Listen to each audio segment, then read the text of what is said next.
Bye. Thank you very much. నీ మాయ చేతన విశ్వము వేమారు సృజింతువనుచు విష్ణుండవనుచున్ ధీమంతులు గుణ పదవిని వెనే మంబున సగుణుండైన నిన్ను కాంతురొగిన్. నిన్ను నీవు ఈ ప్రపంచాన్ని మాయతో పలుమార్లు సృష్టించి గుణవంతుడివై ప్రపంచమంతటా నిండి ఉంటావని గుణ సంపన్నులైన బుద్ధిమంతులు పరిగణిస్తారు, నిన్ను సందర్శిస్తారు. ఎవరికి కనిపిస్తాడు, ఎవరు సందర్శించగలరు, ఎవరు ఆయన్ని పరిగణించగలరు అంటే లెక్క పెడతారు అని అంటే వాళ్ళ బుద్ధిమంతులై ఉండాలి, పూర్వజన్మ సుకృతం ఉండాలి. పెద్దల యొక్క కటాక్షం ఉన్న వాళ్ళే నిన్ను దర్శించగలరు, నిన్ను గుర్తించగలరు. నువ్వు అక్కడే ఉన్నా ఒక్కసారి చూడాలని కానీ ఒక్కసారి నిన్ను సేవించాలి కానీ బుద్ధి పుట్టదయ్యా. పుట్టాలి అంటే ఆ పెద్దల కటాక్షము నీ కటాక్షము కావాలి. ఉన్నవాళ్లే సందర్శించగలరు. నీవు ఈ ప్రపంచాన్నంతా కూడా నీ మాయతో ఎప్పుడు నువ్వు అంతం చేసేస్తావో, ఎప్పుడు నువ్వు మళ్ళీ సృష్టిస్తావో, ఎలా చేస్తావో అంతా ఒక హేళగా ఉంటుంది కదా. గుణవంతుడివై ఈ ప్రపంచమంతటా నిండి ఉంటావు, సృష్టిస్తూ ఉంటావు, మళ్ళీ ప్రళయం తెప్పిస్తుంటావు, మళ్ళీ దాంట్లో నువ్వు ఉంటావు, మళ్ళీ నడిపిస్తూ ఉంటావు. ఇదంతా కూడా గుర్తించడానికి, నిన్ను స్తుతించడానికి వాళ్ళు వాళ్ళు బుద్ధిమంతులై ఉండాలి. మంచి మా బుద్ధి కనుక ఉంటే సుహృతులే వాళ్ళే సుజనులే నిన్ను దర్శించగలరు, స్తుతించగలరు. ఈ స్తుతిని కూడా ఎంత బాగా చెప్తారు భట్టర్ వారు.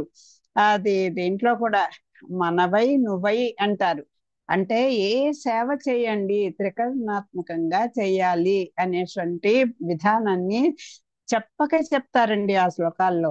ఎంత అద్భుతంగా చెప్తారంటే చిన్న పదం మనవై నువ్వై అంటే నిన్ను ధ్యానిస్తామయ్యా, స్తుతిస్తామయ్యా. ఇదిగో ఇక్కడ అదే కదా, పరిగణిస్తారు, సందర్శిస్తారు, స్తుతిస్తారు ఎవరు? బుద్ధిమంతులైన వారు.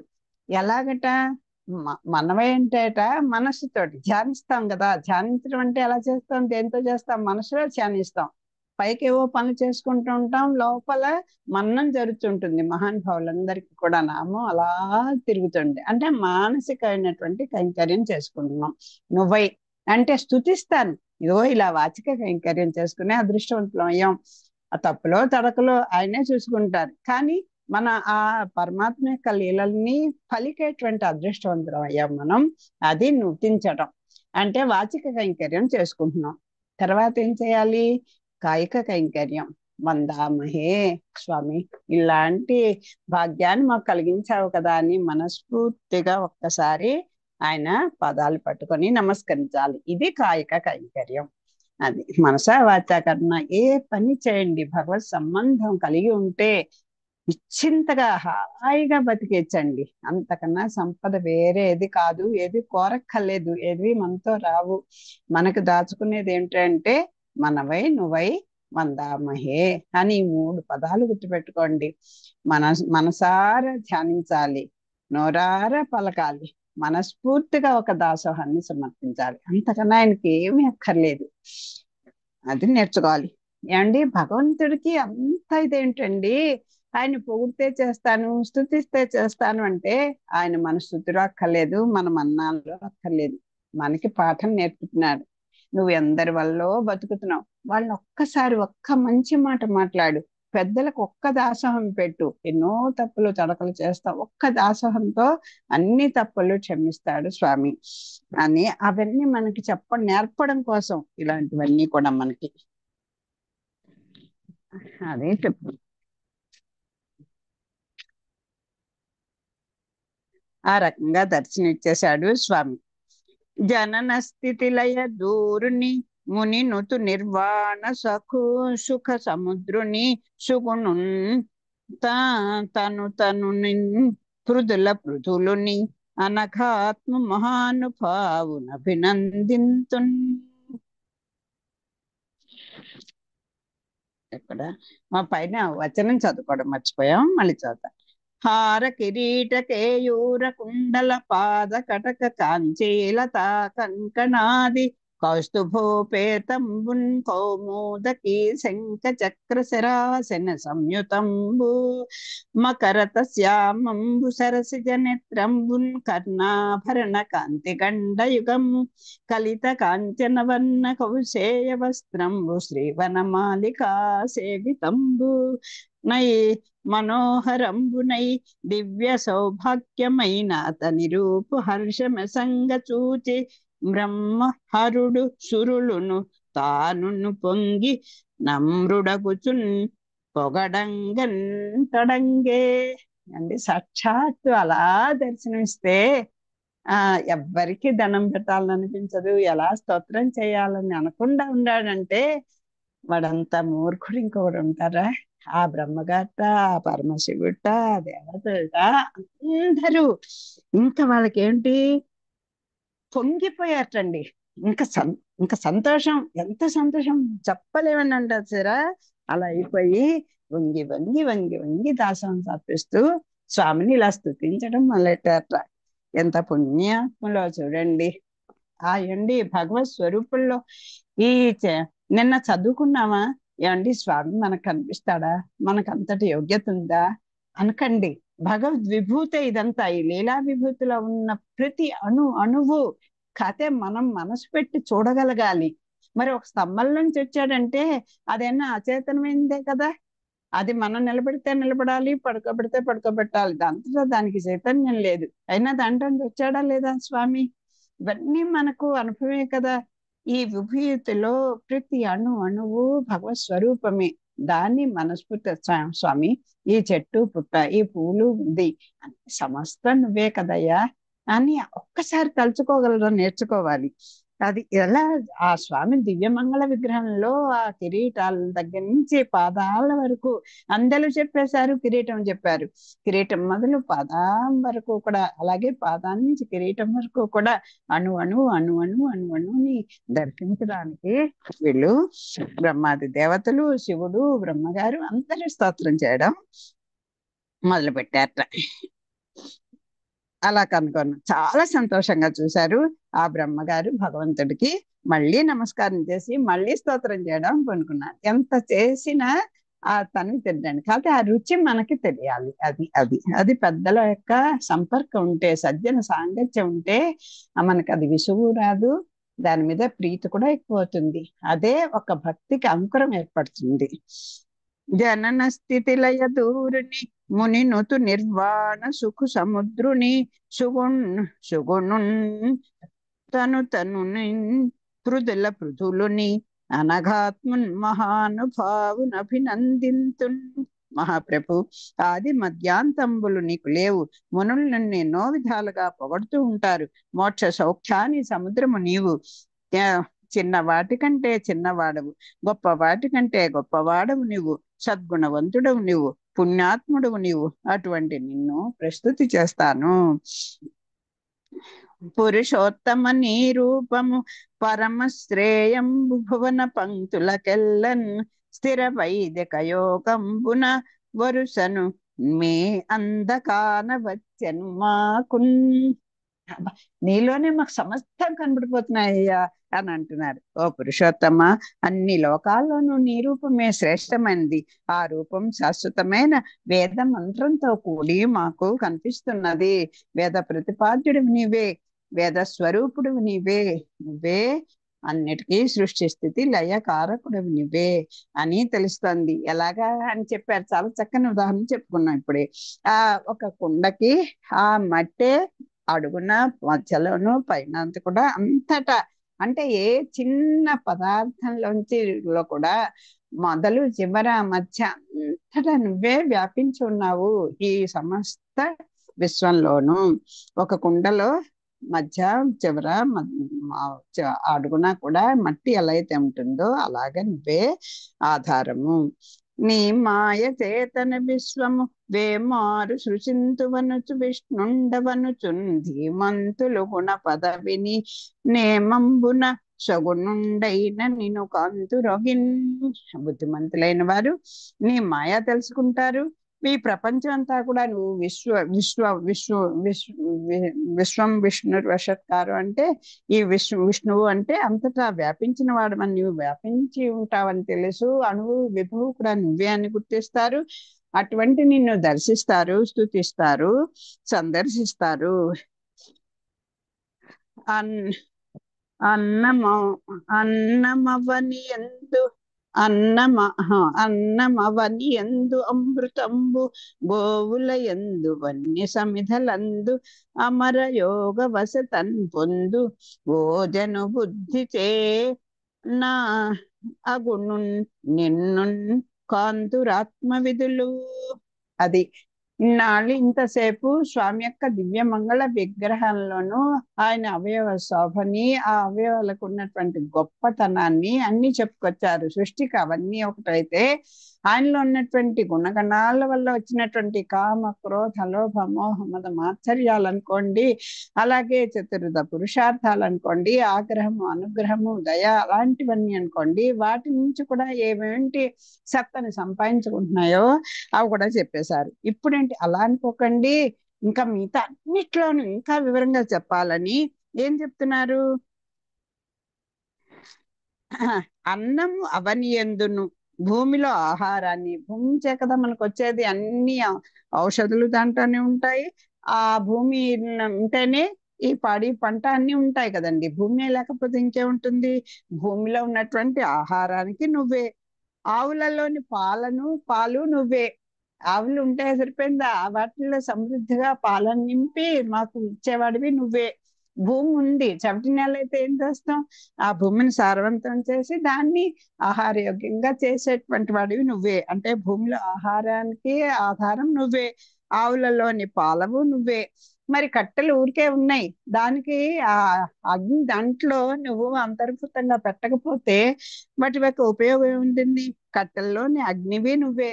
మరి యజ్ఞయాగాలు చేయాలంటే అగ్ని ఉండాలి, అసలు వేడి అనేది లేకపోతే ఇంకెక్కడిది? అంతే, అన్నీ నువ్వే. అగ్నిని కనుగొనే విధంగా అది ఆ కట్ట కనిపిస్తుంది, దాంట్లో అగ్ని ఉంది అని ఎవరు గోచరం చేసుకోగలరు? ఆత్మజ్ఞానం కలవారికి తెలుస్తుంది. అలాగే ఆవుల్లో పాలు నిండి ఉన్నాయంటే ఇది భగవత్ సమృద్ధి కదా అనేది గుర్తించే వాళ్ళు ఎవరవుతారు? ఆత్మజ్ఞానం తెలిసిన వాళ్ళు. భూమిలో ఆహారం అంతటికీ భూమే ఆధారం అనుకున్న వాళ్ళు భూమిని శుభ్రంగా ఉంచుకుంటారు కదా, మళ్ళా ప్రకృతిని అంతా కూడా పాడు చేయరు తత్వజ్ఞులు. అలాగే ఈ విశ్వంలో అంతటా నిన్ను దర్శించగలరు అంటే ఆత్మజ్ఞానం కలవారు మాత్రమే అది చెయ్యగలరు. అన్నమవని ఎందు అమృతంబు గోవుల ఎందు వన్య సమిధలందు అమర యోగ వసతన్ పొందు ఓజను బుద్ధి చేన్ అగును నిన్ను కాంతురు ఆత్మ విధులు. భూమిలో ఆహారాన్ని, ఆవులలో పాలను, కట్టెలలో అగ్నిని కనుగొనే విధంగా ఆత్మజ్ఞానము కలవారు తమ బుద్ధి ద్వారా ఈ విశ్వంలో నిన్ను చూస్తారు. పట్టులేక బహుప్రకార విపన్న చిత్తులమైతి మేమెట్టకేలకు నిన్ను గంటి అభీప్సితార్థము వచ్చున్ పెన్నెట్ట అయిన దావానలంబున వేంగు నేగును మొత్తములు ఇట్ట నేర్చిన గంగ లోపల నీరుగాంచిన చాట్పునన్. మెట్టకేలకు అంటే ఎట్టకేలకు అంటాం చూసారా? మేము దిక్కు లేని వారమై పెక్కు విధాలుగా మానసికమైన కష్టాలకు గురి అయినాము. మిక్కిలి వేడితో కూడిన కార్చిచ్చు ధాటికి తప్పించిన ఏనుగుల మంద పొంగుతున్న గంగలోని నీళ్లు చూచిన విధంగా ఎట్టకేలకు చిట్ట చివరికి నిన్ను చూచినాము. ఇంకా మా కోరికలు నెరవేరి తీరుతాయి. అంటే వాళ్ళు ఈ రాక్షసులు పెట్టినటువంటి బాధలకి ఎలాగా కుంగి కృషించిపోయారో నిజంగా ఈ పద్యాన్ని బట్టి అసురుల బాధలు ఎలాంటివో ఈ దేవతలు పడినటువంటి అష్ట కష్టాలు కూడా ఈ చిన్న పద్యం ద్వారా మనకి తెలిసిపోతుంది. ఏమంటున్నారు? పట్టులేక బహు ప్రకార విపన్న చిత్తులమైతమి, మాకు ఏమి దిక్కులేదే. పట్టు అంటే ఏంటి? ఆధారం. మాకేమి ఒక దిక్కంటూ లేకపోయింది. ప్రాణాలు ఇలా గుప్పెట్లో పెట్టుకుని ఉన్నామా, కొన ఊపిరితో వచ్చి నీ దగ్గర పడ్డాం. ఎన్నో కష్టాలు పడ్డాం. ఆ రాక్షసులు పెట్టే బాధలకి ఎన్నో కష్టాలకు గురి అయ్యాము. మేము ఎట్టకేలకు నిన్ను కంటిమి. అమ్మయ్య తండ్రి, నువ్వు కనిపించావయ్యా. ఏం బాధలు పడ్డావో చెప్పలేము. ఎన్ని కష్టాలు, ఒకటే అరా ఎన్ని బాధలు పెట్టారో మాకు తెలీదు అని చెప్పి. కానీ ప్రహ్లాదుడు అలా చెప్పుకోలేదు కదండి. ఎన్ని బాధలు, ఆ విశ్వాసం ఎంత ఇదిగాను, ఆయన ఎంత విశ్వాసంగా ఆ కొండల మించిట ఆ ప్రహ్లాదుని కిందకు తోసేస్తుంటేట ఇలా పట్టుకుంటాడండి. ఏదో సినిమాల్లో చూపిస్తారనుకుంటాం. పెద్దలు కూడా అలాగే ఎక్కడ మరి వ్యాఖ్యాన గ్రంథాల్లో ఏ మహానుభావులు రాశారు. ఎందుకట ఆ స్వామికి అయ్యో దెబ్బ తగులుతుందేమో అనిట. ఎన్ని బాధలు పెట్టినా అయ్యో నాతో పాటు తండ్రి నువ్వు బాధలు అనిపిస్తున్నావా అని చెప్పి బాధపడేవాట. మా మా జగన్నాథం అంటే మా వారి మేనమామ కొడుకు, మా తమ్ముడు, వాడు నిన్న చెప్తున్నాడు, అక్క ప్రహ్లాదుడికి ఎన్ని బాధలు పెట్టినా వాడికి ఏం బాధ లేదు, తనతో పాటు అంతర్యామిగా ఉన్న స్వామి ఈ బాధలన్నీ పడుతున్నాడని బాధపడ్డాడు అని చెప్పి. నిజమే కదా అనిపించింది. మనకి ఇష్టమైన వాళ్ళు ఉంటే వాళ్ళు బాధపడుతున్నారు, అయ్యో మన వల్ల వాళ్ళు కూడా బాధపడుతున్నారు అన్న బాధ ఎక్కువ అయిపోతుంటుంది కదా మనకి. అలాగా పట్టులేక బహు ప్రకార విపన్న చిత్తులమైతిమి. మాకు ఏ దిక్కు లేక ఎన్నో బాధలు పడ్డాం. మేము అక్కడ పట్టు ఎట్టకేలకు, ఎంత చక్కగా ఉంటాయో పదాలు చూడండి. మేము ఎట్టకేలకు నిన్ను కంటి, ఎలాగోలాగా స్వామి నీ దర్శన భాగ్యం మాకు కలిగింది. ఆ వీప్సితార్థం వచ్చు. ఆహా, ఇక మాకు తిరిగిలేదు. మాకు ఇంకా మా కోరికలన్నీ కూడా నువ్వే తీరుస్తావు. పెన్నెట్టయిన దావానలంబున వేగున్ ఏ ఏనుగు మొత్తముల్. ఏనుగు అంటే ఒక కార్చిచ్చులో వేడితోటి, మిక్కిలి వేడితో, పెన్నెట్ట అయిన ఎక్కువ దట్టమైనటువంటి దావానలము అంటే కార్చిచ్చు. ఒక అడవుల్లో సంచరిస్తాయి కదా ఏనుగుల సమూహాలన్నీ కూడా. అలా తిరుగుతుంటే ఆ అడవులు వాటంతవి మా కార్చిచ్చులు వచ్చేస్తూ ఉంటాయి. ఒక్కసారిగా అన్ని వేపుల నుంచి కార్చిచ్చులు చుట్టేస్తుంటే ఆ ధాటికి, ఆ వేడికి పాపం ఏనుగుల మందలన్నీ కూడా తాపం ఎక్కిపోతాయి. తాపం ఎక్కిపోతుంటే అప్పుడు అలా ఆ ప్రాణాలు గుప్పిట్లో పెట్టుకుని పారిపోతూ ఉంటే ఎక్కడో ఒక గంగా నది గబుక్కుని కనిపించింది అనుకోండి. ఆ గంగలో నీళ్లు చూసిన వెంటనే వాటికి ఎంత హాయిగా అనిపిస్తుంది. అమ్మయ్య అమ్మయ్య, అలా వచ్చిన వాడే కదా ఈ గజేంద్రుడు కూడా. గజేంద్రుడు తను హాయిగా కులాసాగా తిరగడానికి వచ్చాడు అనుకోండి. దాహం వేసి ఆడి ఆడి ఆడి అలసిపోయి ఆఖరి దాహం వేసి ఆయన వచ్చాడు. ఒక కార్చిచ్చులో చిక్కుపోయినటువంటి ఏనుగుల యొక్క మంద ఒక్కసారి గంగా నదిలోని నీళ్లు చూస్తే ఎంత తాపాన్ని పోగొట్టుకొని ముందర చూడగానే ధైర్యం వచ్చేస్తుంది కదా. ఇంకా నీళ్లు తాగే వెళ్ళాను కాదు, అసలు చూడగానే అమ్మయ్య అనిపిస్తుంది కదా. అలాగా స్వామి నిన్ను చూసిన తర్వాత మాకు అంత మనసుకి హాయి, మాకు ధైర్యం వచ్చింది. మా కష్టాలు తీరిపోయాయి అని మేము తలుస్తున్నాము. వేడితో కూడిన కార్చిచ్చు ధాటికి తప్పించిన ఏనుగుల మంద ఉప్పొంగుతున్న మొత్తములు అంటే సమూహములు. ఏనుగుల మొత్తము అంటే ఏనుగుల యొక్క సమూహములు. అవన్నీ కూడా ఇట్ట నేర్చిన గంగ లోపల నీరు గాంచిన చాట్పు అంటే వలే. ఇదిగో గంగలోని నీరు చూసినటువంటి తాపానికి గురి అయిపోయినటువంటి ఏనుగుల మందలు గంగలోని నీటిని చూసి ఎలా అయితే తృప్తి పడతాయో, ఈ అసురుల బాధలతోటి వేగిపోయి చిట్ట చివరకు నీ దర్శన భాగ్యంతో మేము కూడా మా తాపాన్ని చల్లార్చుకున్నాము అని చెప్తున్నారు. ఇక మా కోరికలు నెరవేరు తీరుతాయి. పట్టులేక బహుప్రకార విపన్న చిత్తులమైతి మేమెట్టకేలకు నిన్నుగంటి అభీప్సితార్థము వచ్చున్. పెన్నెట్ట అయిన దావానలంబున వేంగు ఏనుగు మొత్తముల్ నిట్ట చేర్చిన గంగ లోపల నీరు గాంచిన చాట్పునన్. మేము దిక్కులేని వారమే, పెక్కు విధాలుగా మానసికమైన కష్టాలకు గురి అయినాము. మిక్కిలి వేడితో కూడిన కార్చిచ్చు ధాటికి తప్పించిన ఏనుగుల మంద ఉప్పొంగుతున్న గంగలోని నీళ్లు చూచిన విధంగా ఎట్టకేలకు చిట్ట చివరికి నిన్ను చూచినాం. ఇంకా మా కోరికలు నెరవేరి తీరుతాయి. మనం కూడా ఎన్నో రకాలైనటువంటి బాధలకు గురి అయిపోతూ ఉంటాం. ఎవరైనా పెద్దలు వచ్చి మన ఒక్కసారి వాళ్ళ దర్శనము, వాళ్ళ ఆశీర్వచనము మనకి జరిగితే అది చాలు, మనకు సహన రోగాలు తగ్గిపోయినట్టు అని మనం గుర్తుపెట్టుకుందాం. అది అలా అలా నమ్మకం ఉండాలండి. నీకు ఏమని వింతుము, నీవు సర్వమయుండవై లోకమెల్లను నిండి ఉండంగా, లోకలోచన నీ పదాలోకనంబు శుభంబు మాకును, లోకపాలకులేను నీ నీ నాకవాసులు నీవ వన్నింతనచ్చు కేతు తతిక్రియన్ అని కమల సంభవ ప్రముఖులు వినుతి చేసిరని చెప్పి నరేంద్రునకు సుకుండిట్లని ఈ రకంగా ఈ బ్రహ్మ దేవతలు, ఇంద్రుడు, దేవతాగణము, బ్రహ్మగారు వెళ్ళి స్వామిని స్తోత్రం చేశారని చెప్పాక ఆ నరేంద్రునకు శుకుండు ఈ విధంగా చెప్పాట. ఒకసారి భావం చూద్దాం. నీకు ఏమని విన్నవింతుము స్వామి, నీకు మేము ప్రత్యేకం వేడుకోవాలా? నీకు తెలుసు కదా ఏం జరుగుతోందో. జరిగింది తెలుసు, జరుగుతుంది తెలుసు, జరగబోయేవి తెలుసు. అందుకే సర్వమయుండవై లోకమెల్లను నిండి ఉండంగా నీవు సమస్తము నీవేయ. జరుగుతుంది, జరగబోతుంది, జరిగినది అన్నికే నీ నీ సంకల్పంతో, నీ ఎరుకలోనే జరుగుతున్నాయి కదా. ఇంకా మేమేమని చెప్పుకుంటాం? కానీ మన చైతన్యం కలవాలం కనుక అడ్డు వాదన మానేయాలండి. మానేసి అన్ని ఆయనకే తెలిస్తే మనం కోరుండి మనం అడిగితే చేస్తే గొప్ప ఉంది అనుకుంటాం. అడగందే అమ్మైనా పెట్టదు. ఆయనకున్న వీక్నెస్ అదే. కనీసం అడగడానికే నీ అహంకారం అడ్డొస్తే చూడవలసింది ఆయన ఎందుకు చూడాలి చెప్పండి అసలు? అది కదా గుర్తుపెట్టుకోవాలి.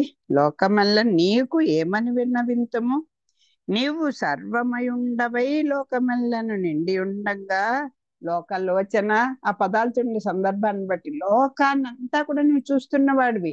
నీ వల్ల వచ్చింది. నీ కనపడిన వస్తువు ఏంటి లేదు. మనకైతే మన దృష్టి ఎంత దూరం అయితే అంతే చూడగలం. కానీ ఆయన అక్కడే ఉండి ప్రపంచ విశ్వం అంతటా కూడా ఏ క్షణంలో ఎక్కడ ఈ సెకండ్ లో ఏం జరుగుతుందో విశ్వం మొత్తంలో తెలుసుకోగలిగినటువంటి ఆయన. అదే జ్ఞానం. జ్ఞాన బల వీర్య తేజస్సులు అన్ని కూడా ఎవరి సహకారం లేకుండా ఆయనే నిర్వహించగలిగిన వాడు. నీవు లోకమంతటా నిండి ఉండే మహాత్ముడు. లోకాన్ని అనుక్షణము వీక్షిస్తూ ఉంటావు, అంటే చూస్తూ ఉంటావు. మేము నీకు మనవి చేసుకోవాల్సిన పని లేదు. పాద దర్శనం మాకు శుభాన్ని కలిగిస్తుంది. నీ దర్శనమే మాకు శుభాన్ని కలిసింది. అగ్గిల్లోని విష్ణులింగాల వలె లోక పాలకులు నేను, ఈ దేవతలు నీలోని అంశాలమే. ఒక అగ్ని ప్రజ్వలిస్తూ ఉంటే దాని నుంచి రండి రండి నిప్పు కణికలు బయటకు రండి అని పిలుస్తామా? వాటి అంతటా అవే వచ్చేస్తాయి. స్వామి దర్శనం అయితే ఆయన అణువు నుంచి మన రక్షణ బాధ్యత ఆయనదే అవుతుంది. అలాగా ఉంటావు. అలాగే మేమందరం కూడా నీ శరీరధారులమే. నీలోని ప్రతి విష్పులింగాలు నిప్పు కణికల్లాగా మేము అంతటా నీలోనే వ్యాపించి ఉన్నాం. లోక పాలకులు నేను కూడా, ఈ దేవతలు అందరం కూడా నీ అంశాలమే. ఈ విధంగా బ్రహ్మాదులు విష్ణువుని ప్రార్థించినారని చెప్పి శుకుడు పరీక్షిత్తుతో ఇలా అన్నాడు. ఈ పద్యాలు బాగుండి మళ్ళీ మళ్ళీ చదువుతున్నాను. చెప్పిందే చెప్పాను అనుకోకండి. నీకు ఏమని వింతు, నీవు సర్వమయుండవై లోకమెల్లను నిండి ఉండంగ, లోకలోచన నీ పాదాలోకనంబు శుభంబు మాకును, లోకపాలకులు నేను నీ నాకవాసులు నీవవన్హింతనచ్చు కేతు కేతు తతిక్రియన్. అగ్నిలోని విష్ణులింగాల వలె లోకపాలకులు నేను, దేవతలు అందరూ నీ అంశాలమే అని ఈ విధంగా బ్రహ్మాది దేవతలు విష్ణువుని ప్రార్థించినారని చెప్పి శుకుడు పరీక్షిత్తో ఇలా అన్నాడు.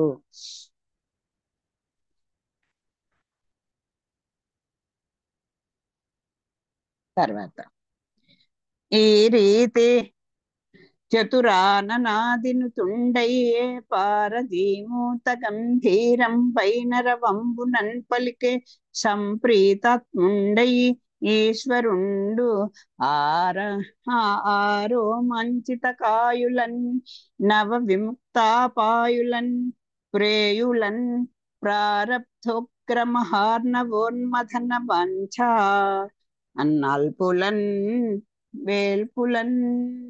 ఇలాగా 3 రకాలైనటువంటి ఆ విశేషణాలను వేస్తున్నారు ఈ వీళ్ళకి.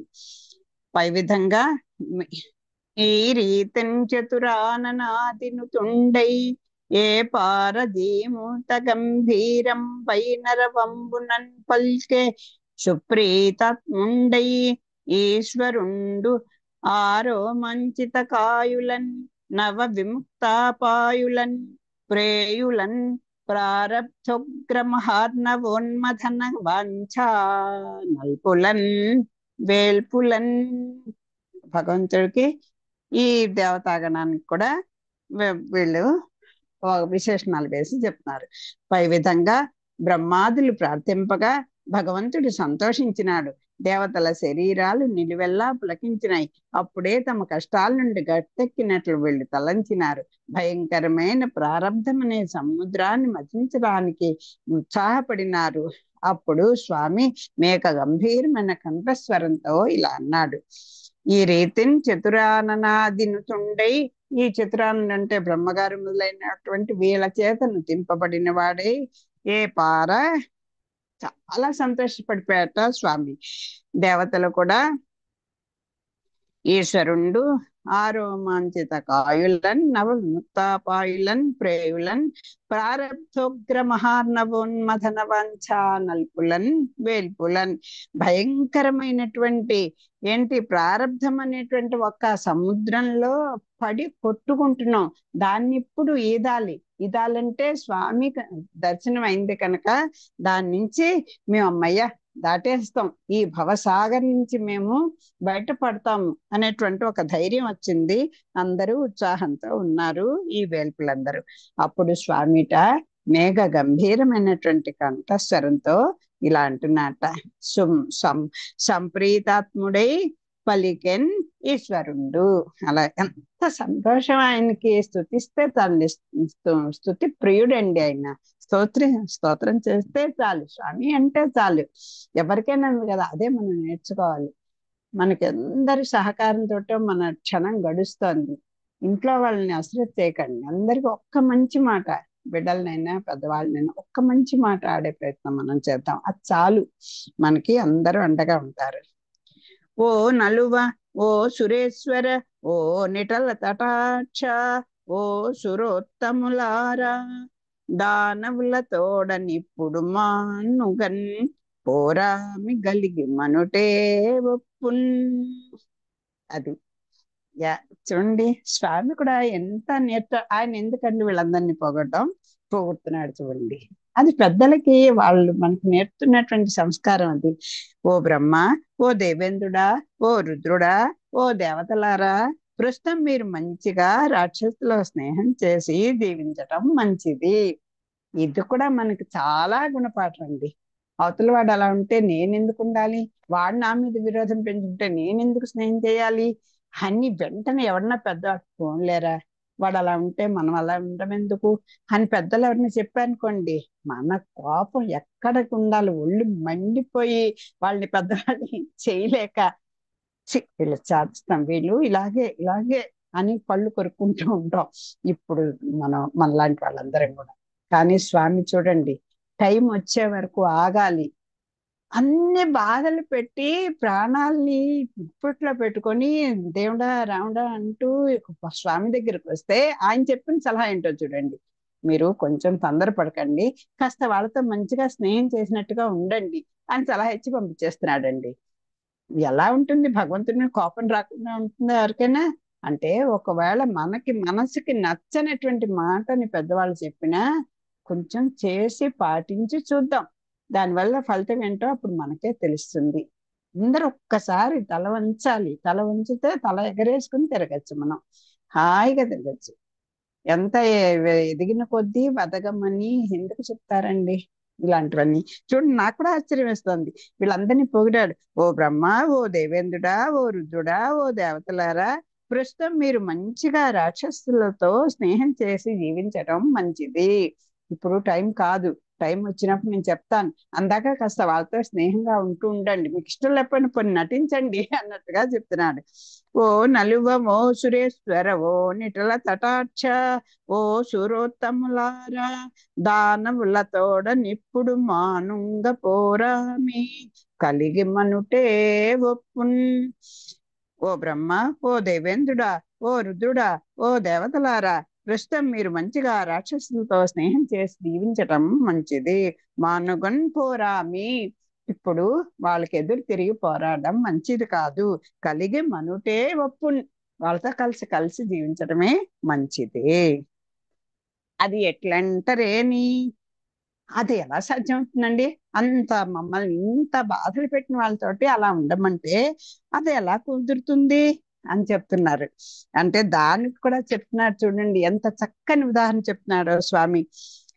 ఎప్పుడు తనకును సత్వము సొప్పడు నందాక రిపుల చూచియు తనమైన్ కప్పికొని ఉండవలయును ఒప్పుగా అహి మూషికమున కొదిగిన భంగిన్.